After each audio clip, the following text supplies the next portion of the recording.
Hey, it's your guy Tyrrell back with the interviews. In today's video, we're going to briefly analyze the main tactical themes in Liverpool's 3-1 win over Benfica. So in today's video, first we're going to focus on Liverpool's shape, then we'll shift to how the transitional attack was significant for both sides and how they were able to get into those positions. And lastly, we will briefly analyze Verissimo's adjustment. So when we break it all down and we do look at the board, we have Benfica in what was a 4-2-3-1 that shifted into two banks of four out of possession, and Liverpool looked to start in a 4-3-3, but at times it did look like a hybrid of a 4-3-3 that could shift into more of a 4-3-1-2, with Mane playing at the tip of the diamond, and then you'd have Luis Diaz and Salah starting in wider positions, but also with the capability of shifting laterally into zones in between the center backs and the full backs. So initially we're going to focus on Liverpool's attacking shape, and like I said, what we saw from Benfica was that they were looking to drop off into two banks of four, and from there, assuming that Liverpool were starting in a 4-3-3, they'd be able to have Darwin and Ramos in between Fabinho and then have them interchanging with pressing the center back on the ball. So if Van Dijk had the ball, Darwin could step to Van Dijk and Ramos would sit on Fabinho. And if Ramos wanted to step to Konate, then Darwin would drop back to deal with Fabinho. And if there was ever a case where they both were looking to step towards the center backs, then they'd have to be blocking off the passing lane in towards the Liverpool deep-lying midfielder. That leaves Rafa and Everton to deal with Alexander-Arnold and Robertson, and then you still have a midfield battle of Tyrrell and Weigl dealing with Naby Keita and Thiago. On paper, that is a logical approach from Verissimo, but the movement from Liverpool's attacking players and their overall build-up shape and versatility in their positional movement created several issues for Benfica. For instance, Mane was often dropping off the center backs and looking to receive the ball between the lines and shifting laterally into pockets of space, and that's where Liverpool did look like more of a 4-3-1-2, with Mane dropping into a number 10 position to help overload that midfield zone. It also didn't help that Thiago was capable of dropping off in between the center backs or into the inside left position, and that would encourage the Liverpool fullbacks to push forward. At times that Liverpool shape did look more of a 4-1-5, and then what you ended up seeing was a variety of movement from Thiago and Naby Keita. For instance, we often did see Thiago dropping into that inside left position or at times into the back line on the same level with Van Dijk, and then that's where you would see the varied movement from Robertson and Luis Diaz. At times you'd have Diaz hugging the touchline and Robertson would be in a narrow position, but there were also times where Diaz shifted into the gap between Gilberto and Otamendi, or at times simply occupying Gilberto, and that would allow Robertson to push forward down the touchline. If that wasn't the case, there were times where Robertson did sit a bit deeper, and then you would have Luis Diaz hugging the touchline and Thiago would be pushing into the Rafa Tyrrell gap, or there were also occasions where Thiago would shift out to the touchline, Robertson would be narrow, and then you'd have Diaz again in that narrow central position. Mane's movement in between the lines or into those pockets of space in that midfield zone also gave Luis Diaz the ability to shift laterally across that back line and look to make runs in between Gilberto and Otamendi, or sometimes in between the two center backs to break in behind. And as stated previously, the other option that Liverpool had down that left-hand side was to push Thiago into that gap between Rafa and Tyrrell, but we often witnessed that on the opposite flank where Naby Keita was often pushing into that gap, at times occupying Vertonghen, and that made sense because if they would play balls into Keita and he would pull out Vertonghen, or simply if he didn't even receive the ball, you're pulling out Vertonghen, and then you could have Mane making runs into that space to drag away Otamendi, and the same applied for Luis Diaz if he was shifting laterally. That did see Alexander-Arnold adopting a narrow position in that inside right channel, and Salah was holding the touchline. At times we did see variations where Keita was dropping off into that inside right, Alexander-Arnold was in that gap, and Salah was hugging the touchline, and then you could also see situations where Salah, similar to Luis Diaz, were both in between Vertonghen and Grimaldo and Gilberto and Otamendi,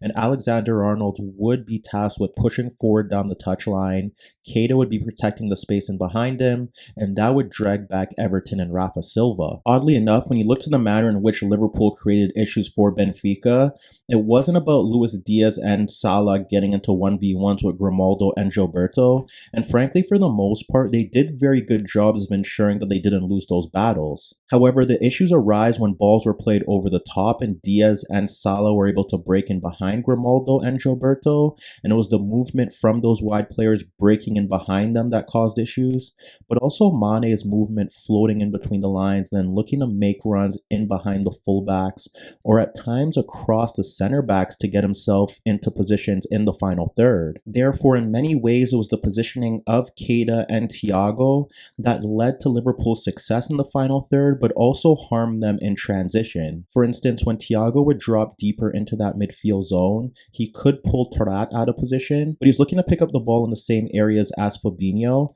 and then that's where he would look to find Keita or Mane in those gaps just and beyond the midfield bank to receive the ball and carry it forward to combine with the wide players looking to break in behind or looking to shift laterally to make runs in beyond the Benfica backline. Keita in particular was often getting himself into advanced positions in the final third, and for some odd reason neither Vertonghen nor Weigl were tracking his movement in towards the final third, and in some of Liverpool's best moments in that opening half, it was Keita popping up into legitimate goal scoring positions, and that caused Benfica several issues. Here we see no pressure applied on Thiago ahead of the midfield bank, and you could see him looking to split Tyrrell and Rafa for Mane dropping into that zone. From there, Mane receives the ball between the lines, he turns, and now he's looking to slide the ball out to Diaz, who can go 1v1 with Gilberto. As we watch that play develop, it's Mane who carried the ball in towards the final third, and he dragged Tyrrell and Gilberto towards him and slid the ball to Diaz as he continued his run in towards the left channel to pull out Otamendi. What happens next is Diaz plays the ball around the right back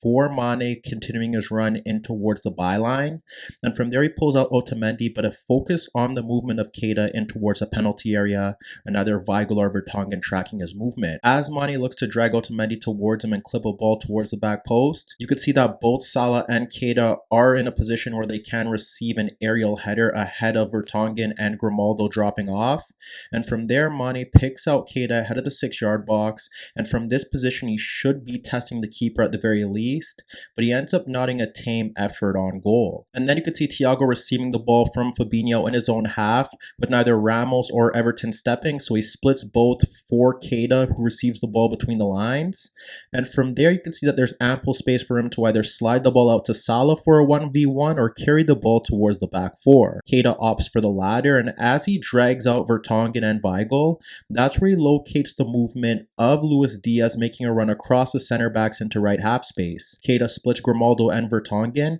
and that places Luis Diaz in a 1v1 with the goalkeeper, and from this position he should be doubling Liverpool's lead, but he's denied by the keeper. So while Liverpool's 4-1-5 did create several issues for Benfica's backline, when Thiago and Keita were caught slightly higher up the pitch and Liverpool lost possession, that left Fabinho on an island to cover for those players, but then you would see Rafa and Everton looking to tuck into those central areas, along with Ramos looking to find space, and that's where Benfica were able to play through that Liverpool midfield because players were caught higher up the pitch, and that's where you would see them looking to break in behind, but on several occasions in that opening half, they simply lacked the final ball. Whereas Liverpool also presented a threat in transition, but a lot of it just stemmed through Alexander-Arnold's passing range. There were a few occasions in that opening half where Benfica lost possession, and the ball was simply played into Alexander-Arnold, and from there he was playing simple first-time balls to find Luis Diaz or Salah breaking in behind to get into legitimate goal-scoring positions. Following Benfica conceding possession, it's Alexander-Arnold with time and space locating the movement of Mane and Diaz between the center-back gap and the full-back and the Otamendi gap.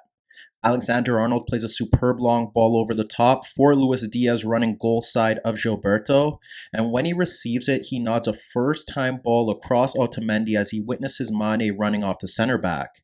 Diaz's layoff falls into the path of Mane just ahead of the 6-yard box, and as the goalkeeper looks to retreat, Mane could simply tap in the effort from point-blank range to double Liverpool's lead. Towards the end of the first half, it's Alexander-Arnold evading the pressure from Everton when he receives the ball from Van Dijk, and from there, he looks up and locates Salah's run in between Vertonghen and Grimaldo. He clips a long ball over the top to place Salah in a 1v1. And from here, as we watch the play develop, you could witness that Salah does receive his first touch at the edge of the 18-yard line. And as he lets the ball bounce towards the 6-yard area, he allows the keeper to cut off an angle as he gets big. But even from here, you're expecting Salah to kill off the tie, but unfortunately, his effort is denied. Therefore, when we shift to the second half, the key tactical shift that Benfica made was dropping Ramos into that midfield zone and making up a midfield 5. So now when you look at their overall shape, they had Darwin sitting on Fabinho. They allowed Van Dijk and Konate to have possession of the ball. And here you have Darwin who could deal with Fabinho. Then you have Ramos tracking the movement of Keita. And then in that midfield zone, Tyrrell could deal with Thiago even if he does drop off into that inside left position. And it allows Weigl to stay free in that midfield area to deal with the movement of Mane. This did present a lot of issues for Liverpool in terms of their overall build-up play. And while a lot of it can stem from the fact that they were up 2-0, the issues that transpired in the opening half did reoccur in the second half. For instance, what we ended up seeing from Liverpool was that now they couldn't get those balls into Keita. Ramos was cutting that out because even when you look to some of Benfica's best moments in that second half, for the build-up to Darwin's goal, it was Thiago that was caught out of position following Luis Diaz winning an aerial duel, and he nodded it into the path of Rafa, who was then able to break forward down that channel. And while Robertson and Van Dijk did a very good job of closing down that space, it was a Konate mistake that eventually led to the goal. However, in that midfield zone, it was Thiago that was consistently giving away possession, and then Benfica were able to break in transition because Liverpool's midfield 3 was caught out of position. In this example, you witness Thiago receiving the ball from Konate, and as he drops off into his own half, Tyrrell does apply tight pressure as Thiago's looking to play a first-time ball into Keita. That pass is loose and it falls into the path of Weigl stepping into the loose ball, and here you can see that Keita, Fabinho, and Thiago are caught out of position. That allows Weigl to split Fabinho and Thiago for Darwin. And when Darwin receives the ball between the lines, now you can see that Thiago and Fabinho have ample amount of space to cover. And that allows Darwin to run at the center backs. And as we watch that play develop, perhaps Darwin should play in Rafa Silva, making a run in between Robertson and Van Dijk.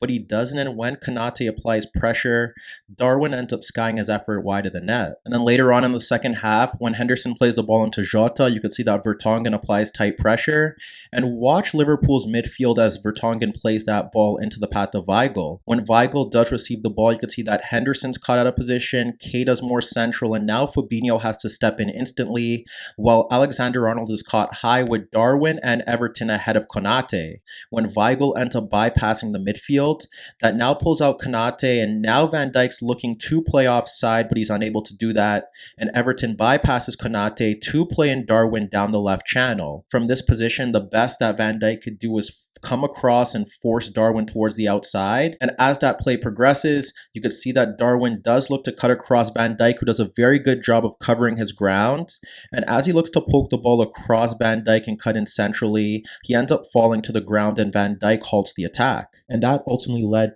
to Klopp making changes by bringing on Henderson for Thiago, shifting Keita to the left-hand side, and then bringing on Jota and Firmino. Henderson's impact still was throttled by Ramos, and frankly, the only way that Liverpool created legitimate goal-scoring chances in that second half stemmed from Alexander-Arnold again playing a long ball over the top for Robertson, but in that situation, Robertson's first-time ball was simply cleared. And then when you even look to the build-up to Liverpool's third goal, it's Keita winning the ball in transition, carrying it forward. As we said, Liverpool struggled in transition in that opening half. However, it was through Alexander-Arnold's passing. And from there, it's Luis Diaz shifting laterally, then making a run in behind. And even with Weigl dropping in, Keita's pass was superb, and Diaz was able to break that line, round the keeper, and tap his effort into an open net. So as you can see, Liverpool's midfield overload combined with Alexander-Arnold's passing presented several issues for Benfica's backline. And while Verissimo deserves some credit for his minor adjustment,